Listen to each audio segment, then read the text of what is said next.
Hi everyone, thank you for joining us again today. Today we are going to read chapter 1 of Walking God's Trail, the story of Steve Saint's return. Charlotte is going to help me by holding the flashcards while I read the story. Last week we did an introduction and we looked at some of the background information or the backstory to Steve Saint, and so we'll continue today and see what happens. "We're almost there," called out the Wodani man, poling the dugout canoe through a sharp bend in Ecuador's Quirari River. Steve Saint rose to his feet and leaned forward. He shielded his eyes from the glaring tropical sun. He was eager to see what the Wodani had found while they were fishing and hunting for turtle eggs. "There," the Wodani man pointed. One look and Steve jumped out of the canoe. He ran through the shallow water and up onto the sandbar. Before him was a jumble of rusty tubes and cables. He reached out and touched something that looked like a long brown lever. "Oh, it's the joystick." His mind and heart raced at the discovery. "Pop, is this really it?" Steve's son Jamie asked as he ran across the sand. Are these parts of the airplane that are in those old photos back home?" "Yes," said Steve. "This was my dad's airplane when he was a missionary pilot in the jungle 38 years ago." Steve pressed on the rusty brake and a drop of black fluid seeped out. 38 years, he thought, with a twinge of pain deep within himself. He had been almost 5 years old when his dad's yet bright yellow plane had lifted off the missionary runway and rolled to its final stop on this remote jungle sandbar where he now stood. Unlike the previous flights into the rainforest, that time the plane never brought back his dad. Nate Saint and his 4 missionary friends, Jim, Pete, and Roger, didn't return that day. When the plane failed to return, a search party found the men floating in the river, speared to death by Wodani warriors with whom they had tried to share the good news of Jesus. Steve fingered the remains of the once bright yellow airplane called 56 Henry, which had taken his dad out of his life forever. He breathed a short prayer, and the God who had become Steve's savior when he was a child comforted him once again. Growing up without a father had sometimes been hard, but Steve had found some Wodani men he could look up to, warriors whose hearts had been changed by God. Steve's Aunt Rachel had obeyed the call of God to go into the jungle and teach the Wodani how to walk God's trail. Min Kai, one of the men who had killed Steve's dad, amazingly had become like a father to Steve after the murder. Min Kai had given Steve the tribal name Babe and taught him to do things other Wodani boys did, like string a hammock, track wild pigs, and use a blowgun to hunt monkeys. "Does Babe want this?" a young voice interrupted Steve's thoughts. He looked up as a Wodani boy held out a shiny piece of aluminum he had found in the river. Steve gazed at the single word on it, Piper, and he knew he was holding a miracle. It was the nameplate from his dad's plane. "Why hasn't the river washed the nameplate away?" Jamie asked his dad. I don't know," Steve replied thoughtfully. "This light piece of metal should have been carried down to the Amazon River and out into the Atlantic Ocean decades ago. God must be up to something, but what?"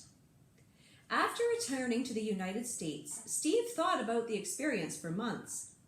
And then, when Aunt Rachel, a missionary Bible translator with the Wodani, died, Steve made another trip back to the jungle village near Palm Beach. After Aunt Rachel's funeral and burial, one of the Wodani men handed Steve a blowgun and pointed to a dead bird hanging from a tree. "Oh, I haven't done this for a very long time," Steve thought, as he inserted the dart and raised the hollow 9-foot tube to his mouth. But there was no way to back out of this challenge, and so Steve took a deep breath, puffed up his cheeks, and then with all his might he blew. "He hit it! He hit it!" Min Kai shouted, jumping up and down. Steve was more surprised than anyone. He handed the blowgun back to its owner. "What about you?" he asked, smiling as he joined the Wodani in a cooking hut for a meal. When everyone had eaten, Min Kai stood up and spoke. Many years ago, Babe's father, Nate Saint, came flying a giant yellow wood bee. He brought gifts and he wanted to speak to us about the Creator God. But somebody told a lie about the missionaries. Living angry and afraid, we speared them by the river. Steve listened with great intensity. Then Babe's Aunt Rachel came. We called her Nemo. She brought carvings, the Bible, and showed us how to live well. Now Nemo has gone to God's place, and we have buried her today. Now we must teach our young people to live well, learning the ways of the good foreigners and how to use tools and medicine. We will do this. Who will teach us to do these things for ourselves? Who will help us so that many people will walk God's trail? When Min Kai sat down, Steve realized that everyone was staring at him. Finally, Dawa, Steve's tribal grandmother, blurted out, "Now, Babe, we say you come and live with us." Steve's head was spinning. Did I really just hear that? Well, he said carefully, you can send a message whenever you need me and I'll come and visit. Dawa shook her finger at Steve and scolded him. Babe, you are not hearing us well. We say bring your family, come live with us as part of our tribe. What do you say? Steve looked out at the big green leaves of the lush rainforest and wished he could run and hide there. He had spent the last 20 years building a life in the United States. He owned a business in Florida, and his family was comfortable there. What would his wife, Ginny, think about moving to the jungle? I'll speak with God and with my family, Steve offered slowly. If God and my family see it well, then we will come. Dawa smiled. I have already spoken with God. I know he sees it well. Steve felt as though he had to get out of the village, and so he decided to hike through the jungle to tell the old warrior, Gikita, that Aunt Rachel had died. Steve asked Man Kai to go with him. He thought to himself, now that Man Kai's an old man, I'll be able to keep up with him as we go through the jungle. But by the time they got to the top of the first steep ridge, Steve's out-of-shape muscles were aching. Man Kai, he panted, can you carry my sack? When they finally arrived at Gikita's hut, Steve was exhausted. He collapsed onto a hammock and quickly drank a gourd of plantain drink. When he caught his breath, he told Gikita about Aunt Rachel's death and funeral. The old warrior sat in silence, and he spoke. Someone's calling us. All right, the phone call's over, and we can keep going with our story. The old warrior sat in silence before he spoke. Being old, I too will die soon. I say now you come and help us teach our young people to live well. Did we not teach you to walk God's trail as a young one? Did we not protect you and keep you safe? Oh, not you too, Steve complained in his head. And what do old warriors like Gikita and Man Kai need to be protected from? On the hike back through the jungle, Steve heard a plane land up ahead. He didn't want to miss his flight, and so he hurried back to the airstrip thinking it was his plane. But the plane wasn't for him. It had brought a load of tourists. What are you doing here? Steve asked the tourist.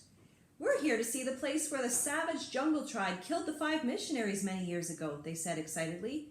That's one of them right there, they said, pointing to Min Kai. Immediately, Steve became so angry that he could feel his face getting red. He thought, nobody should be allowed to come and treat my jungle family that way. Maybe the Wodani really do need my help.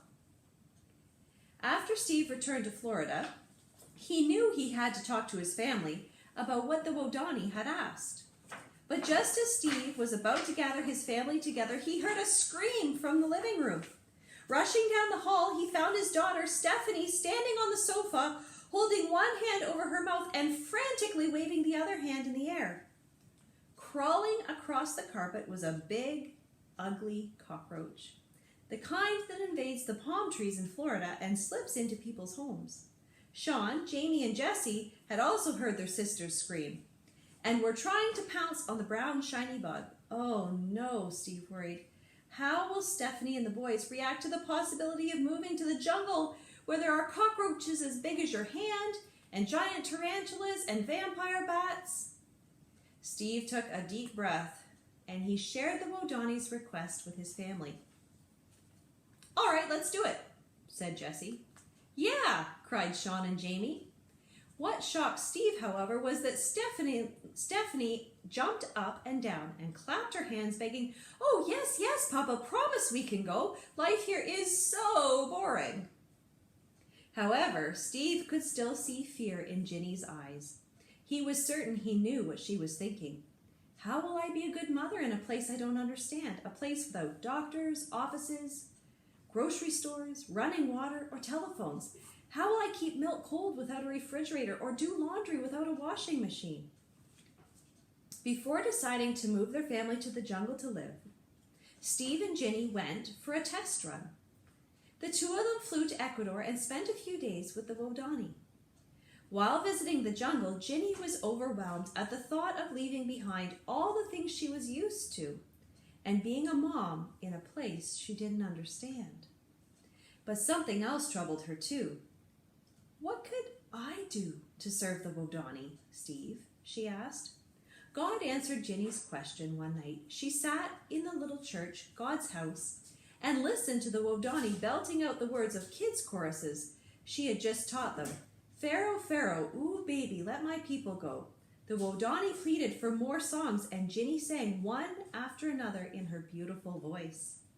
Later that night, Ginny smiled at her husband and said, "Steve, I've discovered one little thing that I might be able to do for the Wodani. I can teach them to sing. I'm still uneasy about living in the jungle, but I'm starting to believe that this is the trail that God has marked for our lives. When you found your dad's plane after 38 years and brought home that little Piper nameplate, I knew something was going to happen. I didn't know what it was then, but now I know. God wants us to move to the jungle. Let's trust him and follow wherever that trail leads." Well, that was another phone call coming in on a different phone. So we're going to stop for this week. But please join us again next week as we follow Steve Saint and his family back to the jungles of Ecuador and we see what God has for them as they continue to follow his leading and walk his trail. Have a great week, everybody.